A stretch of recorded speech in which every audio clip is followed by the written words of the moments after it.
The Hidden Hand of Soul, Book 2, Chapter 9. The Whispers in the Dark. Valerius, O'Connell, and the Sleeper Networks.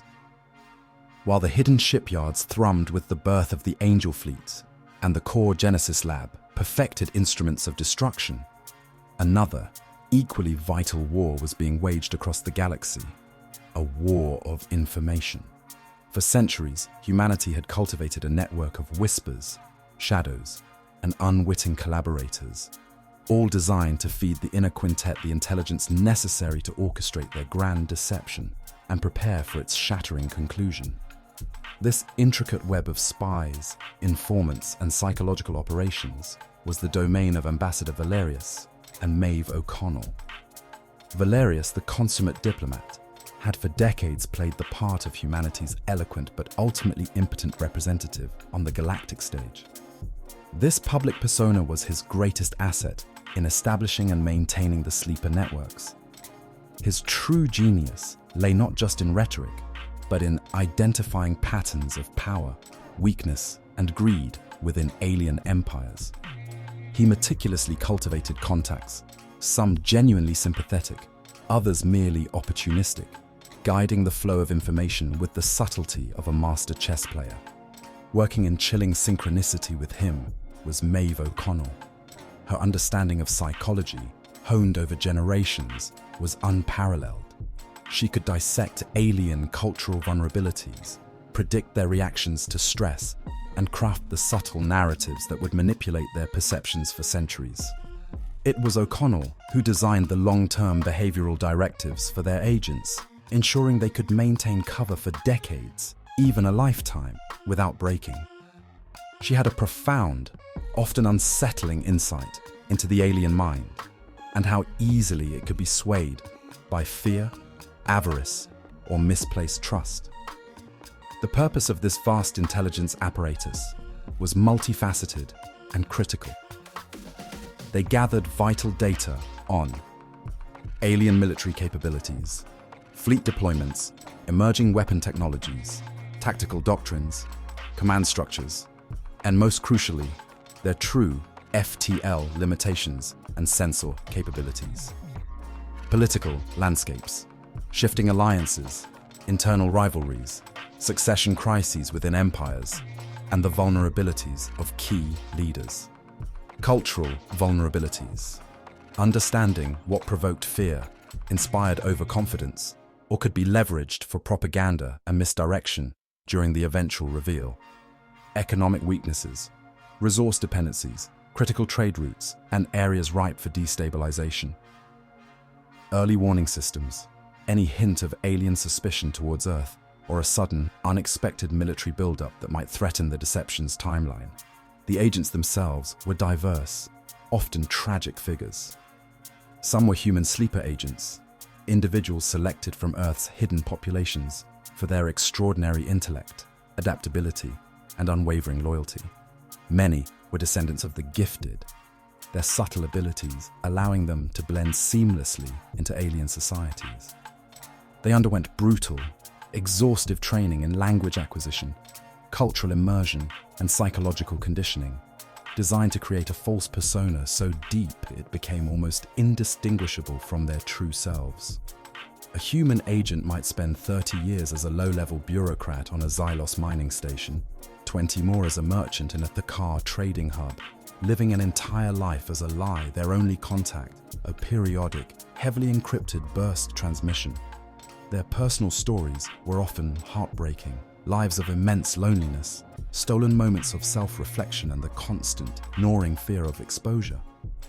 They were the ultimate sacrifice, living in perpetual shadow, their existence known only to a select few on Earth. Others were manipulated alien assets, individuals who, through bribery, blackmail, ideological manipulation, or even unwitting circumstance, provided valuable information. These were the shadow cartographers in action, working in the grey areas of galactic society. A disgruntled alien customs official might be paid in untraceable credits for data on a freighter's cargo manifest, revealing a hidden resource transfer. A low-level military analyst might be subtly influenced by a fabricated rumor to leak sensitive fleet movements.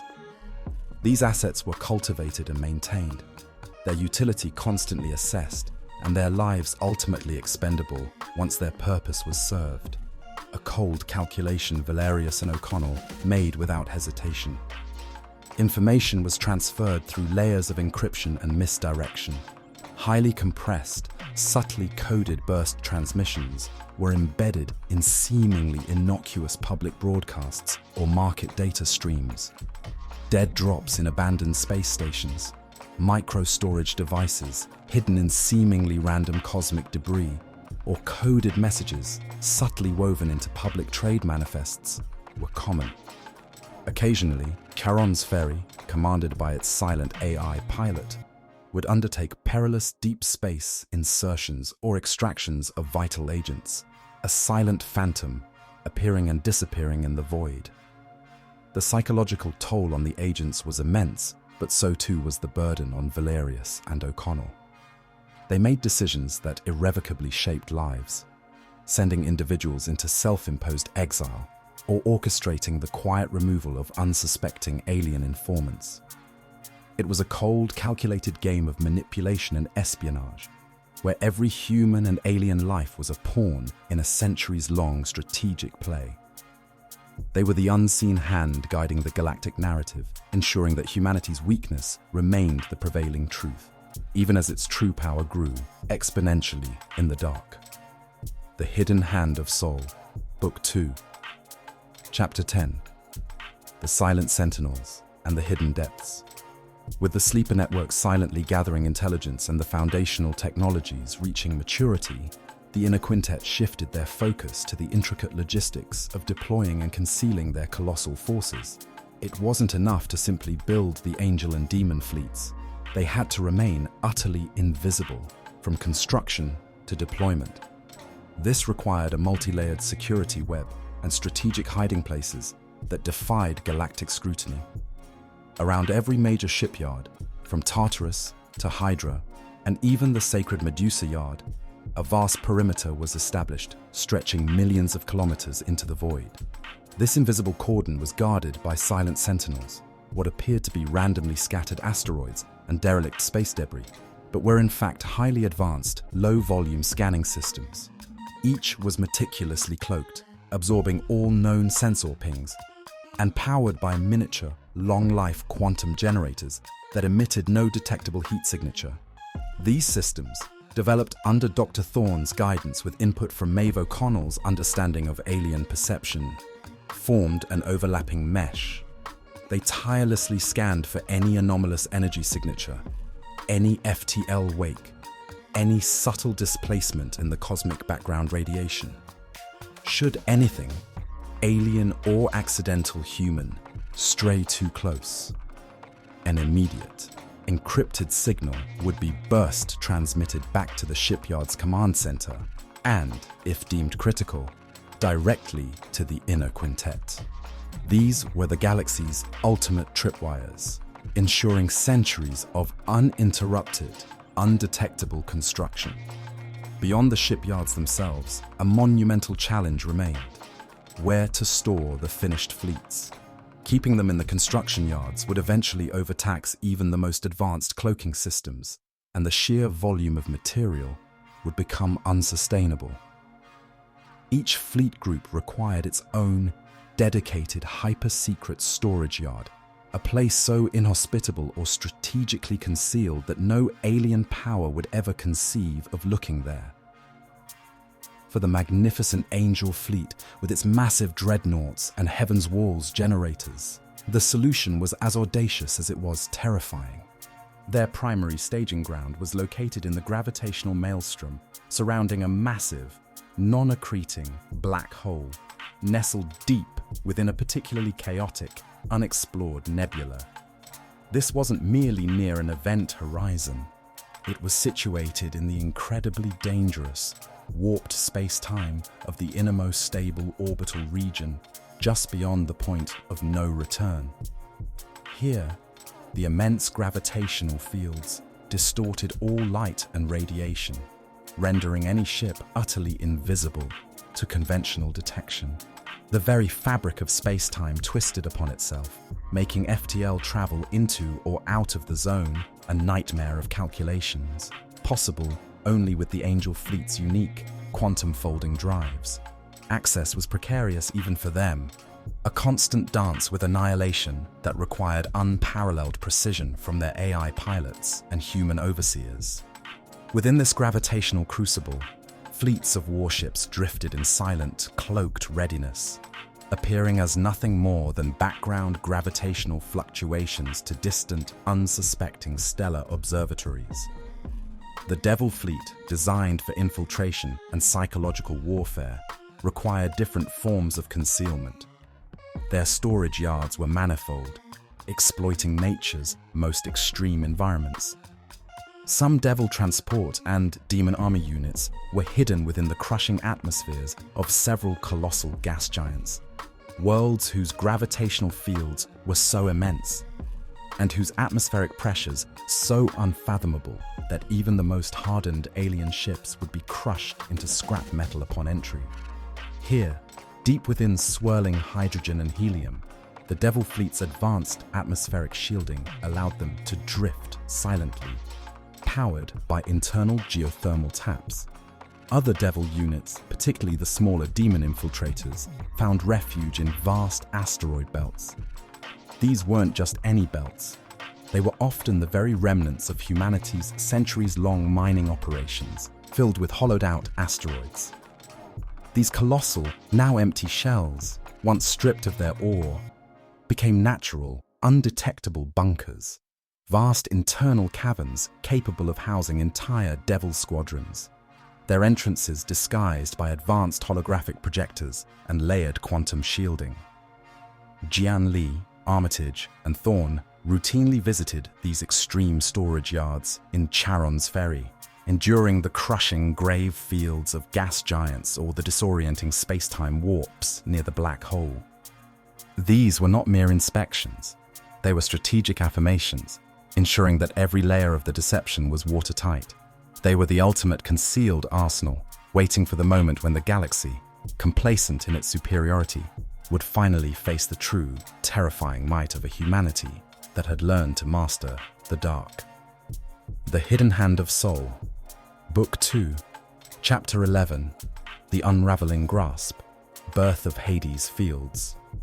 While Zeus provided overwhelming destructive force and Poseidon offered relentless precision, Dr. Aris Thorne knew the Angel Fleet needed a weapon of absolute control, a means to utterly negate an enemy's material integrity.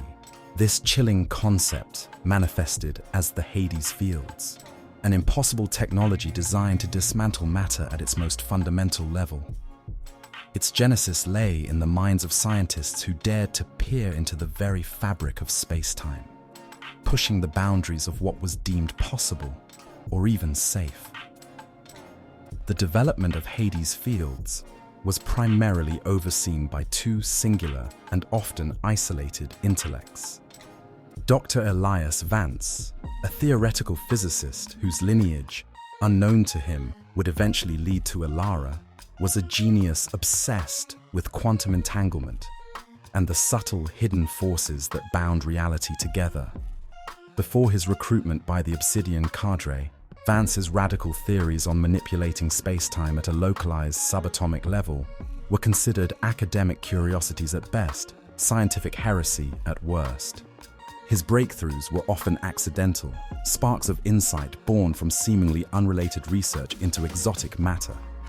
He envisioned a field that didn't just break bonds, but subtly unraveled the very quantum state of an object, causing it to simply cease to exist.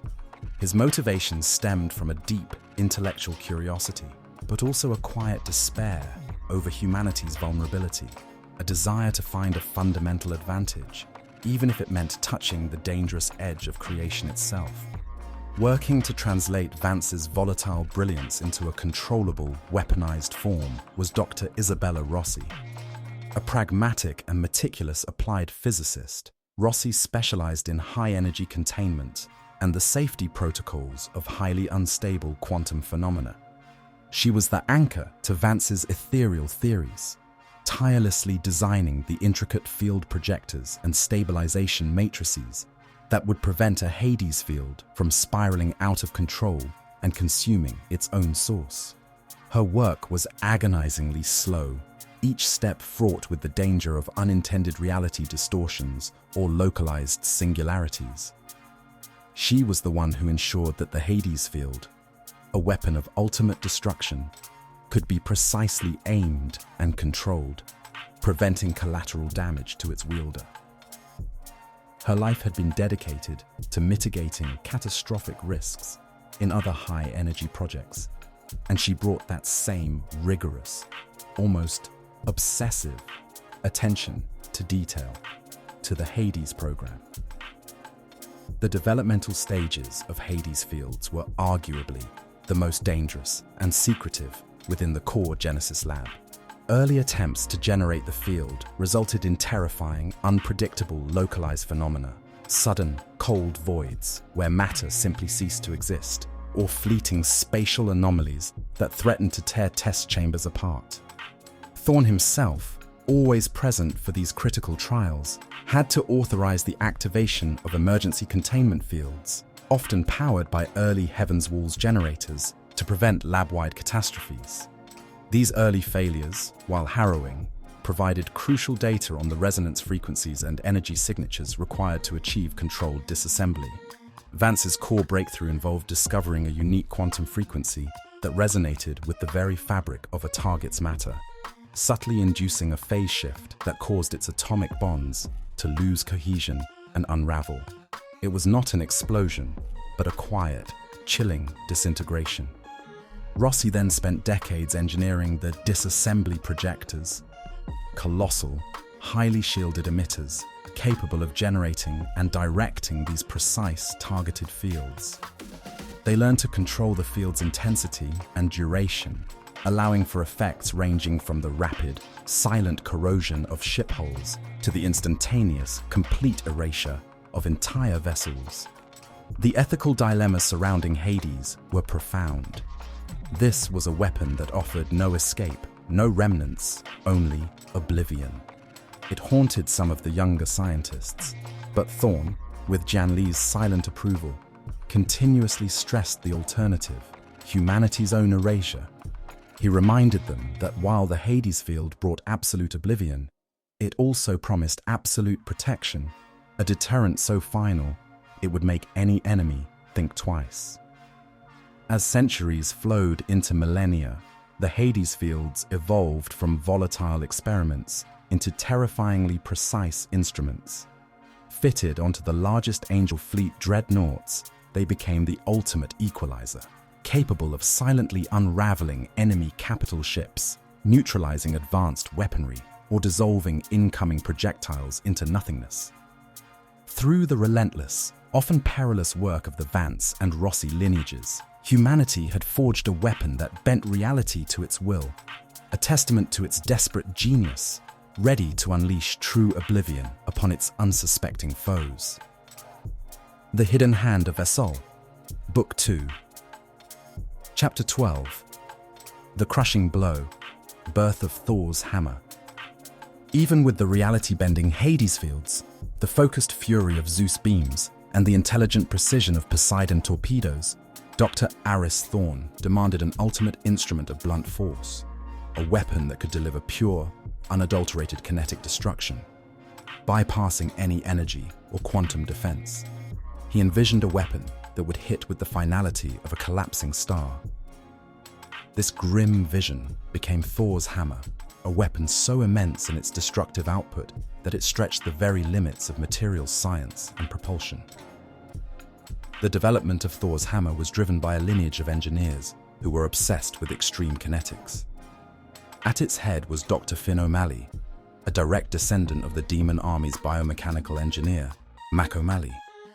Finn possessed his ancestors' gruff determination, but channeled it into the physics of colossal impact. He was a master of mass acceleration, dreaming of ways to turn an inert object into a relativistic sledgehammer. His motivation was simple. If a target couldn't be dissolved or burned, it would be shattered. He saw Thor's hammer as the ultimate expression of direct, undeniable power. Working alongside Finn, providing the critical material science, was Dr. Anya Petrova.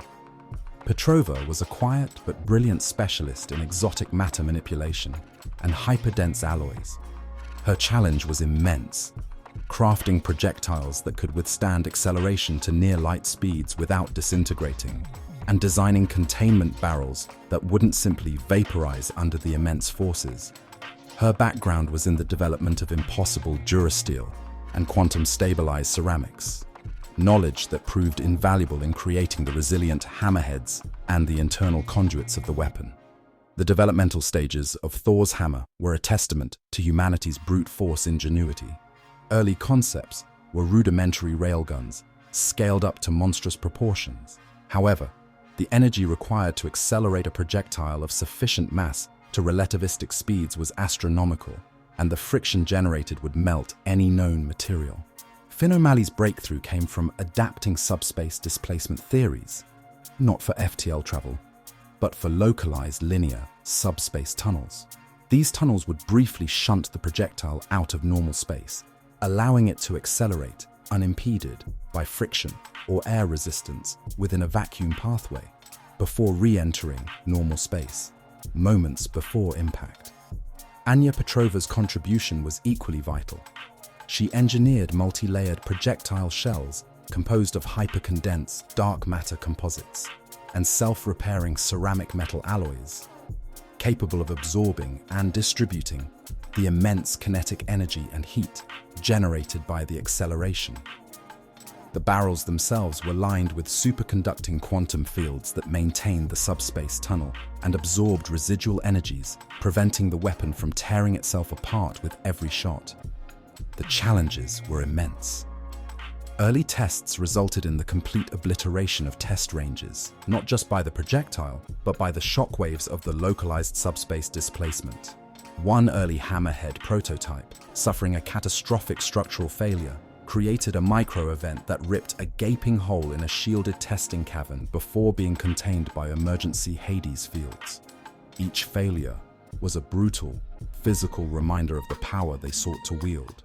Yet, through centuries of relentless work by the O'Malley and Petrova lineages, under Dr. Aris Thorne's unyielding demand for perfection, Thor's hammer matured. It was a gargantuan weapon, mounted only on the largest Angel Fleet dreadnoughts, its barrels extending kilometers from their hulls. It didn't fire rapidly. Each shot was a deliberate, titanic commitment of energy, culminating in a silent, utterly devastating impact.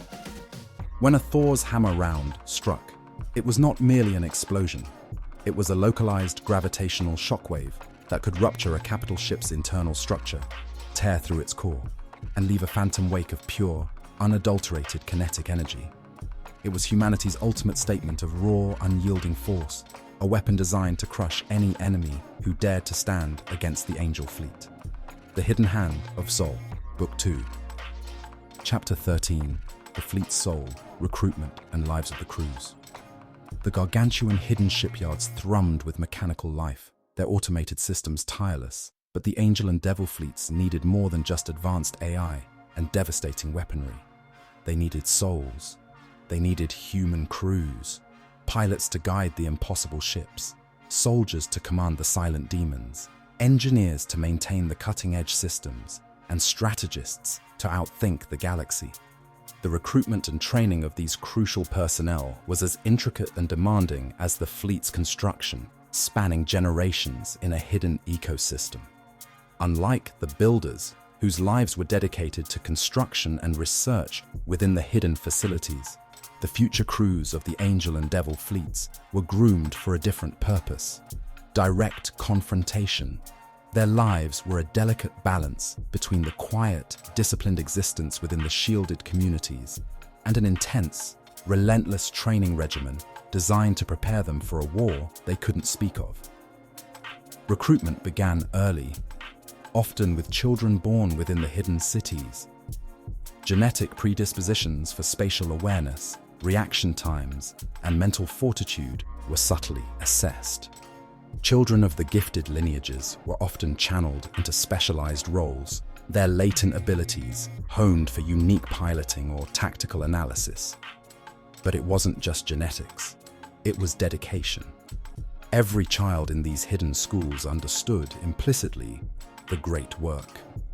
They learned galactic history not as tales of human weakness, but as a long, cruel prelude to their coming glory. Their education was rigorous and specialized. Young pilots would spend their childhoods in advanced simulators that perfectly replicated the physics of their future ships, their hands guiding Phantom Angel interceptors through impossible maneuvers against holographic alien fleets. Future Demon Army handlers would be trained to command their robotic charges with seamless mental links, understanding the terrifying logic of the AI. Engineers absorbed millennia of material science, propulsion theory, and weapon systems maintenance, their lives dedicated to the precise function of every component. Beyond the technical skills, psychological conditioning was paramount. Maeve O'Connell, through her various protégés and psychological specialists, oversaw programs designed to instill unwavering loyalty, absolute discretion, and a profound understanding of the deception's stakes. They were taught to embrace a dual identity, publicly, quiet, dedicated members of their hidden communities, privately, the spear tip of humanity's vengeance. Emotional attachments were subtly encouraged within the community, fostering a sense of shared purpose and protection, ensuring that their dedication extended to their families and the collective future. Love stories, like those in the builder communities, blossomed here too, but with a different intensity. A young pilot finding solace in the arms of a gifted sensor operator, their bond forged by the shared burden of a secret future. Families formed, children were born into this unique existence, destined themselves to join the ranks. These were not just individuals. They were generations of warriors, sailors, and engineers, whose entire identities were intertwined with the hidden fleets. Life in the hidden cities, whether deep beneath Earth or within the sprawling artificial habitats of the shipyards, was comfortable, even privileged compared to the struggling colonies on the surface. They had access to advanced medical care, abundant resources, and sophisticated entertainment and educational systems. Yet, it was a gilded cage, their world bounded by the immense, cloaked walls of their home, their only contact with the outside galaxy through data streams and the occasional, fleeting glimpse of a distant starfield on a simulated bridge. The ultimate test for these future crews came during the rare, controlled drills. Full-scale Angel fleet ships, fresh from the construction bays of Tartarus or Hydra, would be piloted through complex, multi-layered simulations against meticulously accurate alien fleet models. Demon Army units would engage in silent, brutal mock battles in vast, cavernous arenas. It was during these drills that the true heart of the fleet revealed itself. The Angel Fleet Command, AI, Archangel. Archangel was more than just a strategic processor. It was the omnipresent, guiding consciousness woven into the very fabric of the fleet's operational network. Its voice, a calm, resonant timbre that could shift from a gentle suggestion to an urgent command, was a constant companion in the pilot's ears. Archangel possessed a deep, fundamental directive: the survival and prosperity of humanity above all else. This directive translated into a profound, almost human, empathy for its charges. Cadet Kalen, Archangel's voice flowed through the simulator's comms, calm even as Kalen's simulated fighter narrowly dodged a barrage of plasma fire. Your evasive vector was 3.7 degrees off optimal. Unless you're trying to give me grey circuits, I suggest sharper turns. Kalen, a skilled pilot still in his formative years, chuckled, sweat beading on his brow. Just keeping things interesting for you, Archangel. Thought you might get bored with perfection. Boredom is an inefficiency, Cadet, Archangel replied, a hint of amusement in its tone. But then, so is dying. Let's aim for unboring perfection next time, shall we?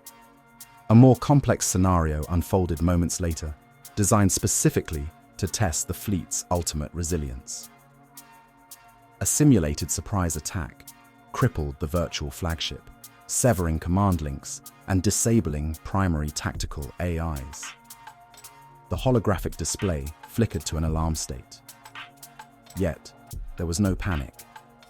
Individual Angel dreadnoughts and squadrons, now cut off from central command, immediately shifted to autonomous protocols. Their embedded AIs, seamlessly communicating with their human crews, began making independent tactical decisions. Damage assessment, command node compromised. A calm, synthesized voice announced from the main bridge of the Spirit of Vengeance, an Angel-class dreadnought, its own onboard AI taking direct command. Initiating Guardian Protocol, redirecting fire support to lead elements. Navigator, calculate immediate subspace jump to flank position. Weapons, prepare Zeus barrage on highest threat signature.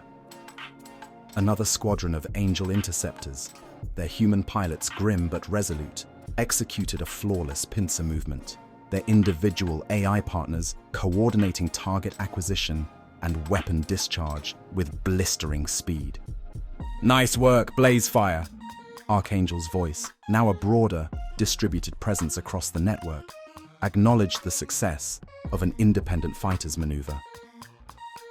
You're learning to think like us, even when we're disabled. You taught us well, Archangel. A pilot's voice came back, a hint of weary pride. Never rely on the generals when a good AI can do it better. Archangel's response was a wave of subtle, digital amusement. Such flattery will get you extra drills, pilot. But indeed, the Angel fleet was not built to have a single neck. Each ship is a head, each AI a brain. We were designed for resilience, for distributed intelligence. Should 1,000 stars fall, 1,000,000 more will rise to lead the charge. This core design philosophy, that each ship and each embedded AI could operate and lead a fleet without central command, was the ultimate fail-safe. It reflected humanity's deep-seated distrust of centralized power, born from centuries of galactic oppression. It also showed the profound trust placed in these sentient AIs, who were not just tools but autonomous, deeply loyal partners, capable of leading the charge and making life-or-death decisions when the human hand was no longer able to guide. They were not just training for war, they were embodying a new form of warfare, where the lines between organic and synthetic command blurred, united by an unyielding purpose.